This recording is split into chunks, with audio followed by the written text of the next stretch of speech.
Is Kyle Whittingham a top 5 coach in college football? We're talking about it on today's Locked On Utes. You are Locked On Utes, your daily podcast on the Utah Utes. Part of the Locked On Podcast Network. Your team every day.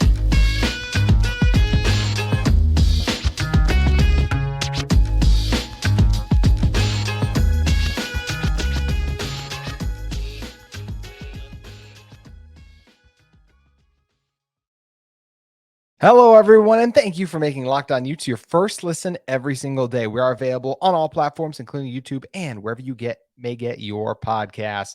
My name is Wistcill, former intern inside the University of Utah Athletic Department. Like and subscribe. This is your first time joining our show. You can follow us on social media at Locked On Utes or my personal handle at Wistcill. And on today's show, we're going to be talking all things Kyle Whittingham and what an exceptional head coach he is. But I do want to just a quick second, just shout out all of you who listen and support this show. I looked at the calendar and realized it has officially been a year since I took over and just kind of rebooted Locked On Utes a little bit. It has been an incredible journey. I can't even listen back to the first episode. It makes me want to, I can't listen back to that first episode. It's really bad, but I appreciate all of you guys for sticking it out with me as I've kind of grown over the years. Those of you who tune in every day, I can't tell you guys how much your support means the world to us. Just means the world to me at Locked On Utes here. And once again, it's crazy. I've been doing this for a year now and just can't thank you guys enough for your support, but enough about me. And once again, thank you all of you for doing that. Let's talk about Kyle Whittingham, the reason you all clicked on this video.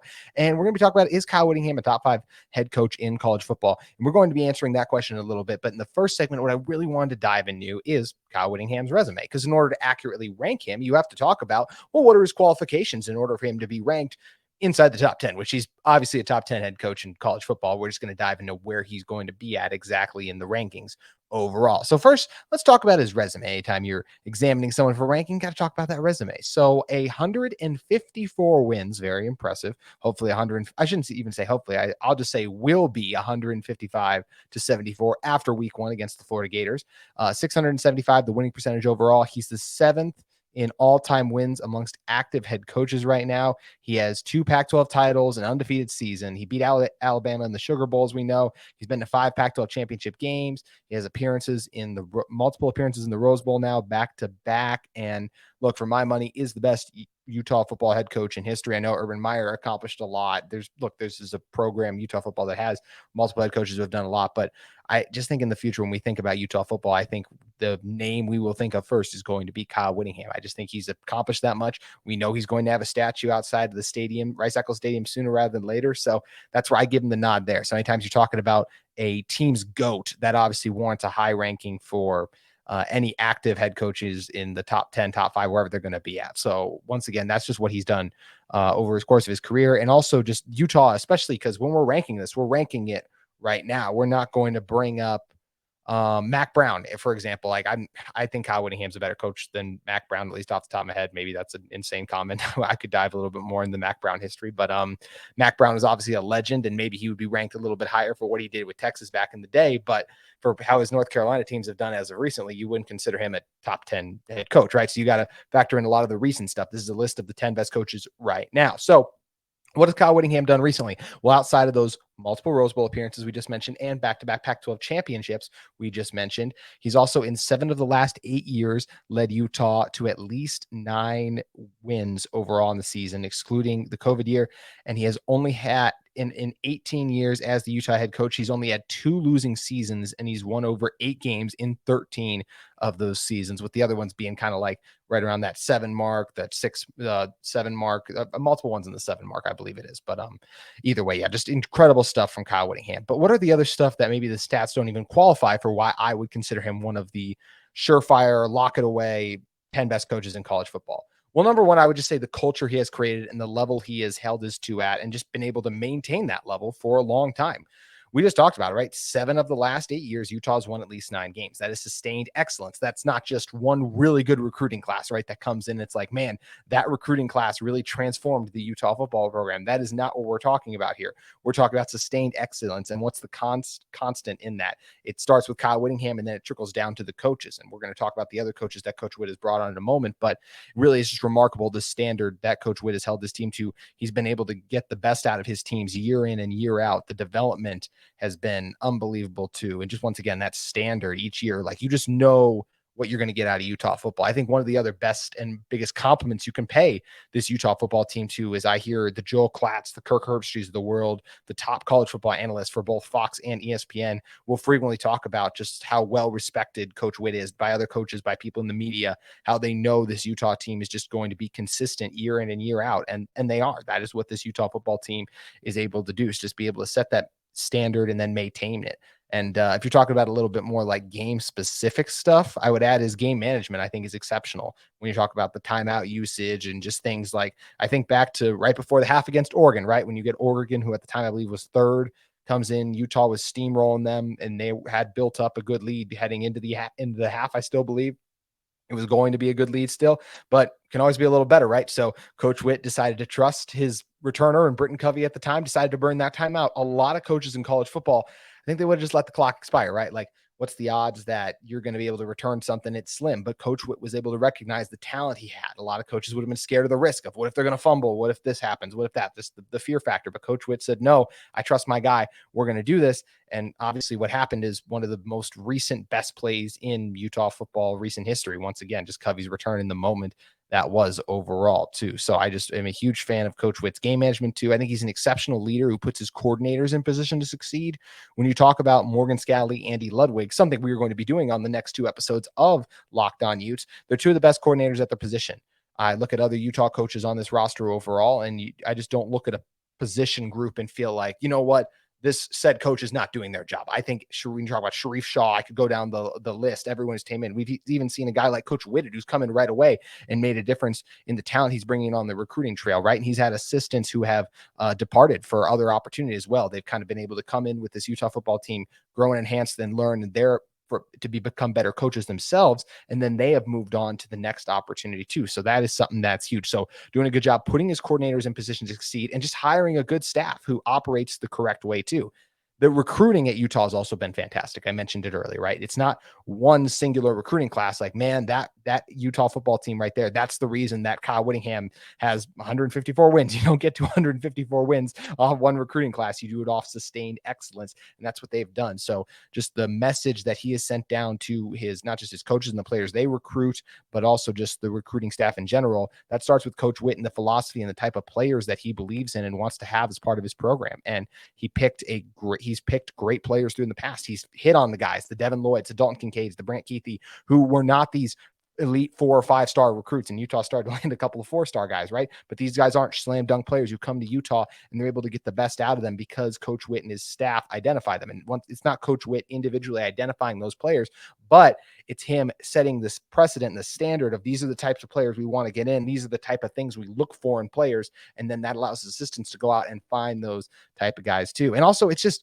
look, it's not easy recruiting in Salt Lake City, right? There is a perception about living in Utah that exists about for people who are outside of this state. I used to live in Texas. I know about it. A lot of people just hear the words Utah and they're like, I don't want to go there. So you have a lot of these recruits that come to campus and they're probably thinking, I'm not sure Utah is going to be for me. And then Coach Whitt, his staff, the players, they sell these guys on the plan that they have in place. Also, everyone gets out to Utah and goes, this place is awesome. I don't know what those things are talking about, because that was definitely my reaction when I got out to this state, especially in when you're up and around a special football program like the one Utah has. It's one you want to be a part of too. And the last thing I'll mention is when you talk about Coach Whitt's resume, and we could do an entire 5-hour podcast on all the things that make Coach Whitt a great coach, is his home record, 26-2 overall. Just incredible stuff. 26-2 over the last 5 seasons. Just elite numbers and elite stuff from a guy who is one of the best coaches in college football. But where does he rank amongst the other top coaches in college football? That is what we're going to be talking about in one moment. But first, I want to talk to you guys about the sponsor of this episode in FanDuel Sportsbook.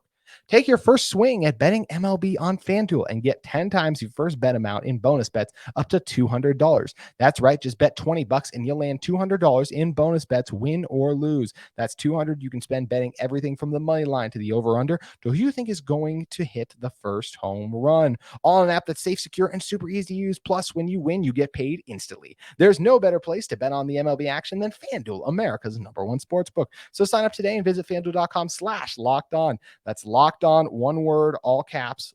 Once again, Locked On to get up to $200 in bonus bets. That's FanDuel.com/lockedon. FanDuel, an official partner of Major League Baseball.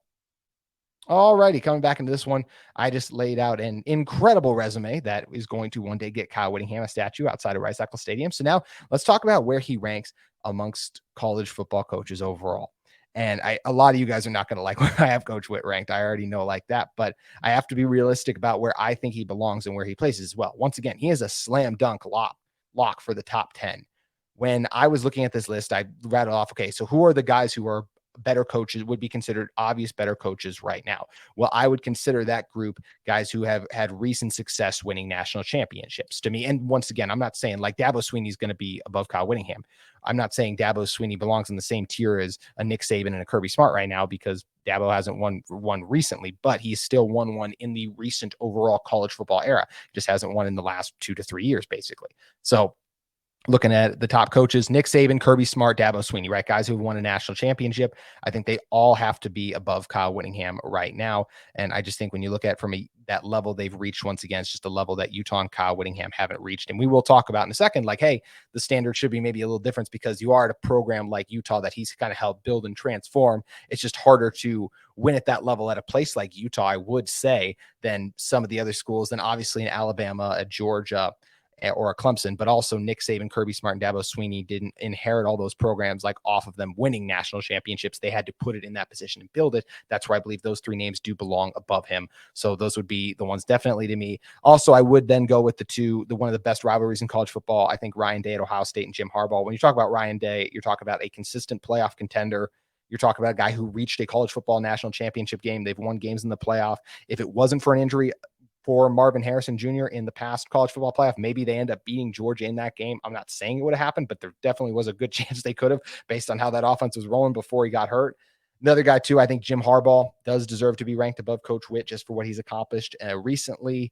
And I don't think anyone will have any issues with him not being in the top 5. So I don't have Coach Whitt in the top 5. You could definitely make an argument for the top 5. And if anyone else had Coach Whitt in their top 5, I wouldn't be like that's bad or anything like that. For me personally, I think these coaches deserve to be there for what they've accomplished. And the last two, these are the ones that'll catch the most flack, of course. And I can definitely see an argument for both of them. The first one is Lincoln Riley. I do have Lincoln Riley slightly above Coach Whitt. This is something I talked about with Spencer McLaughlin of Locked On Pac-12 on a recent episode of my own show. And look, I just feel like when you talk about Lincoln, just the level he gets not level he gets his team, but the levels he has gotten his quarterbacks to play at in particular, and it is the most important position on the field. It has allowed them to have more success. They've won multiple Big 12 championships, right? They've made college football playoff multiple times. They did come up short of making that last year, and because they lost to Utah. But when you're talking about college football head coaches, I don't care about head-to-head record when it's only been 2 games overall. Because I know a lot of people will say Whitt is a better coach than Lincoln Riley. He's 2-0 against him. And if you think that Coach Whitt is a better coach than Lincoln Riley, I got no qualms with that. But if your only reason is he's 2-0, I think you got to dig a little deeper than that, because to me, that'd be the same thing like a Florida fan saying, well, Billy Napier is a better coach than Kyle Whittingham because Billy Napier is 1-0 against Kyle Whittingham. No, Billy Napier is not a better coach than Kyle Whittingham. He has a lot more he has to accomplish. What was Florida, 6-6 last year? Like, Utah did all of these amazing things before that Billy Napier hasn't done at that level. Lincoln Riley has done things. He hasn't made a Rose Bowl because he had just started playing in the Pac-12 and will only be there for one more year in general. But he's gotten to that college football playoff level, which they haven't. That's why I have Lincoln there. And the other one, this one was probably the one I hurt the most and I went back and forth on, is a Brian Kelly, just because, look, Brian Kelly still made the college football playoff twice with Notre Dame. With LSU, the season he had last year, they hit the ground running right away. They had some struggles, and the loss to A&M was terrible, but they still made the SEC championship game. I can't be mad at them for getting destroyed by Georgia. Georgia is one of the best recent college football teams I've seen. Those defenses they've had are insane, and Stetson Bennett is a very good college quarterback. So to me, those are I think that is the 7 names right there I would have above Kyle Whittingham, and then I have Kyle Whittingham at 8. And I know a lot of you will not like that, but I will also say this: just because I have Kyle Whittingham at 8 doesn't mean I don't think he belongs in the same tier as these guys. Once again, like the guys who've won the national championships, Nick Saban, Kirby Smart, and I would still probably go with Dabo Swinney, even though they're a little down right now. I think they belong in their own tier. Then I'd put like a Ryan Day and a Jim Harbaugh, who I think are exceptional. And that's where I think then Coach Whitt goes in with Lincoln Riley and Brian Kelly, excuse me. I think he belongs in the tier with those guys. I looked at multiple college football lists to see kind of what else they were thinking on this as well. And almost all of them, in fact, I do think all of them actually had Coach Whitt in the top 10. They had him in a very similar spot too. They had him kind of that 7 to 8 to a couple 9 or 10 ranges as well. And that's where I think it's fair to have him at there. And I do think there are some other coaches I have him above that there are arguments for why you would maybe consider them a better coach than Coach Whitt. But I just think for when you combine the recent success with that all-time success, I think that's where you have to give Coach Whitt the edge against the Luke Fickles, the James Franklin, the Josh Heupels of the world, and even like a Sonny Dykes, right? For TCU, they just made the national championship. Coach Whitt has never done that. Yeah, but they only did it once. And I once again want to see that continued and sustained success over time. If you make multiple national championships, I think it's different than that. That's like if Lincoln Riley had just made one college football playoff, this would be different. But he's done it twice now. He's constantly been in the running and has actually broken through more than once. When you do something more than once, it shows it wasn't a fluke, just like Utah winning back-to-back Pac-12 championships or appearing in the game year after year. That's where I need to see more from TCU and like a Sonny Dykes before I'm like, oh yeah, Sonny Dykes over Coach Whitt, because right now it seems like they struck lightning at a ball, especially with how much everyone is now down on TCU and the Big 12 media going into this season. Same thing with Luke Fickell, right? He struck gold with that Cincinnati team, but is he going to be able to do it consistently at Wisconsin? Luke Fickell hasn't enjoyed the same success at Cincinnati the last few years, and it might take a little bit with Wisconsin. So I think he needs some time to get back up to that level. Same thing with Josh Heupel, right? Just kind of that 1 year the big year they just had with Tennessee. If we want to revisit this in a few years, maybe by then he's past Coach Whitt, but I just don't think when you factor in the overall success, I want to see more from the Volunteers before I'm willing to go, yep, Heupel's better than Whitt. I think Whitt has to be above him. And I think the strongest argument could go for James Franklin. And I know a lot of people I've heard point out on Twitter as well, like, well, Penn State beat Utah. But once again, I don't use head-to-head record, especially when Utah's starting quarterback got hurt. That kind of matters, most important position in football. And if he doesn't get hurt, that could be a completely different game still. Yes, Penn State won the game, and you got to give Penn State the credit for that regard. And you can say that day they were the better team. Was Utah slightly robbed of the opportunity to prove it? Yes, because their starting quarterback once again got hurt at halftime of a tie game. So would Penn State probably have still won the game? Yes, I believe so. But I also think that win, if you do look at it, there's a slight asterisk next to it, just because once again, the Utah starting quarterback got hurt. Like that's Cam Rising got hurt. That's a big thing that has to matter when you're talking about a game. If you had told Penn State fans going into it, Utah won, but Sean Clifford got hurt and the game was tied at halftime, and then Utah took a lead, I think Penn State fans would say the same thing, right? They would say like, oh, well, if Sean Clifford had played, we would have won the game. So I don't think it's bad as Utah fans to say, hey, we still would have had a shot to win this if our quarterback didn't get hurt. So, but I do think James Franklin is a tremendous head coach. This is just one of those situations where I think when you're talking about Penn State versus Utah a little bit, I just think what Kyle Whittingham has accomplished at Utah, winning the conference championships, breaking through to make some Rose Bowls, and Franklin was able to do that last year.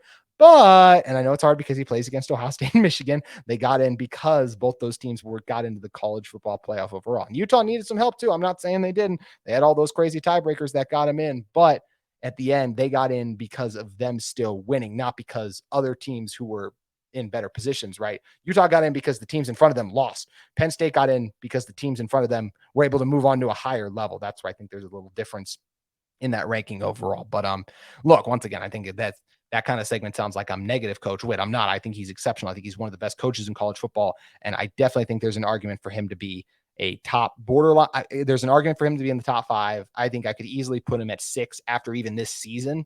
Because then let's say then there's a big difference to me between Utah being like 2-0 versus Lincoln Riley versus Utah being 4-0 versus Lincoln Riley, because even 2-0, right? We can look at that first game. It was in a crazy game in Salt Lake. Utah this year has to go to the Coliseum and win, right? Like that's not an easy thing to do.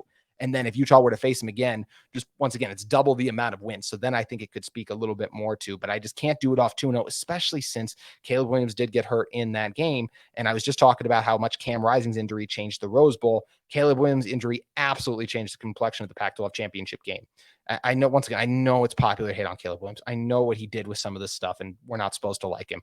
I can't help that when you're just talking about the football player on the field, I think he's absolutely worth like tanking for. I think he's going to be the next great NFL quarterback, or the next great prospect, I should say, like a Trevor Lawrence was recently,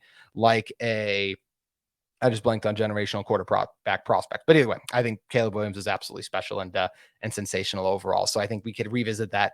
Lincoln Riley, even the Brian Kelly, if they take a nosedive at LSU, then we could dive into that. Those three, Lincoln Riley, Brian Kelly, Coach Whitt, are all very close to me. The slight edge for me there, like I mentioned, is Riley and Kelly have 2 playoff appearances to Utah's none at the moment. But once again, I think Kyle Whittingham is an exceptional coach. And let's talk about a little bit more positive Whitt spin. Let's talk about what would it take for Whitt in 2023 or beyond for him to climb up these rankings, in my opinion, and maybe even get to the top 5, maybe even higher than that. I think the obvious things are make the playoff this year, right? I think that's the number one thing, where if you survive this gauntlet of a schedule, somehow make the college football playoff. And in order to do that, once again, you have to win at USC. You have to win. You have to survive you have to be a one-loss. It's going to be so hard for Utah to make the college football playoff this year.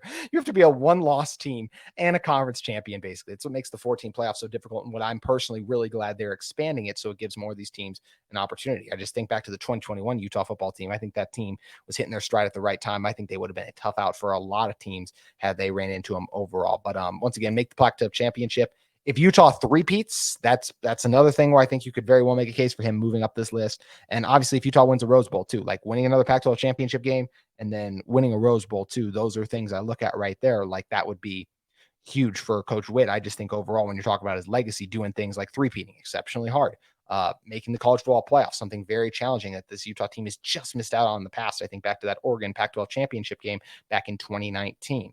And also, once again, just winning a Rose Bowl. It's something not a lot of college football coaches can say they've done too. So all those would help boost his resume a little bit too. And the nice thing is, if he can't move up this list in 23, because he just does stuff that he's kind of already done in the past years, outside of obviously three-peating, would be just incredible, because that's just something that we've almost never seen happen for a college football team in general. But continuing on, I think I look ahead to 24, right? If he did make the 12-team playoff, I think that would still be something really cool on his resume, and something I really hope that he gets to experience. I know he signed the extension through 27. We don't all expect him to make it there. So I really think 24, 25, because when you get into 25, that would be his 20th season. I would love to see him make it in that season. I feel like that could be a really good ride off into the sunset for Whitt. I mean, I hope he coaches forever, but we know he's closer to the end than the beginning, obviously, since he's coming up on 20 years as a college football head coach, which is incredible to be able to say, but just something that is obviously does take a toll on you as well. But going back to the 12-team playoff, if Utah was able to make it, and if they were able to win a game or maybe even win 2, that is something that would definitely be reason to move Coach Whitt up as well. When you do, once again, just do things you haven't done before too. And the nice thing too for Coach Whitt and moving up is it isn't necessarily about him doing anything super crazy. Could just be what happens to the other guy, right? Next year, by this time, Jim Harbaugh will probably be flirting with an NFL job, because that is what he always does. If Ryan Day loses to Michigan, this will be his 3rd year in a row losing to Michigan, and he could very well lose his job because of that. I think that would be a mistake for Ohio State, but it's still possible. Therefore, he gets fired, then that means Whitt would move up. Brian Kelly struggles at LSU, as I mentioned. If they take a nosedive this season, I think that could be a reason you look for moving Whitt up as well, just depending on how bad it gets to be. But if LSU stays at this similar level they were at, and I expect them to, it's going to be hard. And if Riley doesn't make the playoffs in the next couple of seasons too, I think that's another reason you could be like, well, if Whitt is surpassed and doing better than him right now, that's where it could be. I mean, if we look, yes, Utah's been better than Lincoln Riley for the past 2 seasons, but then we could look before that and say Lincoln Riley made the playoffs here. He was developing Heisman winners here. That's why I give him the slight edge over Coach Whitt overall. So I think it's a very competitive and interesting. The sport is loaded with all-time great coaches. When you talk about the greatest college football coach, to me, it is Nick Saban. Kirby Smart is kind of taking the crown from him right now and become the king at the moment, right? You got a dad and Dabo Swinney, who's won multiple championships. Lincoln Riley is one of the best offensive minds in recent college football memory. Brian Kelly has won everywhere he's been, even if I'm not the biggest fan of him and some of the stuff that's come up with him. You guys talk about Ryan Day, Jim Harbaugh, the coaches at Ohio State and Michigan. I mean, what you accomplish when you're the head coaches of those schools is remarkable, and have consistently made the college football playoff. So for Whitt to be considered with these guys, I think of it as an honor. I know a lot of you will listen to this and go, JT had him at 8. He doesn't like Coach Whitt. That's not the case at all. I just think I'm being realistic in ranking him, because once again, everyone I have listed here has accomplished a little bit more than he has overall. And I have no issue with anyone who has him higher. I would have Whitt at 8 right now, but definitely subject to change based on how the 2023 college football season plays out. But either way, Coach Whitt isn't going to really care that much what a podcaster says, because he's got some Pac-12 championships. And I don't know if you guys know this or not, but as I mentioned on this podcast, he's going to have a statue very soon outside of Rice-Eccles Stadium. So it's going to be interesting to see. And one thing I did talk about with Coach Whitt too is I think one of the reasons he's had a lot of success is because he's hired the right coordinators. And we're going to be talking about those coordinators over the next 2 episodes of Locked On Utes. Tomorrow, we are going to be talking about Morgan Scalley. And then the following day, we'll be talking about Andy Ludwig and where they rank as defensive coordinators and offensive coordinators throughout college football overall. But that is going to do it for today's edition of Locked On Utes. I want to thank you guys again for supporting this show now for over a year, helping us. Our subscriber count has grown over 1,000 since I did take over this channel. I can't thank you guys enough. I would love to hear from you guys in the comments too. What do you want to hear me talk about more? What could we do to make this show better? All those kind of things. Would love to hear from you guys in the comments or on social media. So thank you guys again for making Locked On Utes your first listen every single day for over a year now. That is going to do it for us today, but we'll be back tomorrow with more Utah football related content. As always, go Utes.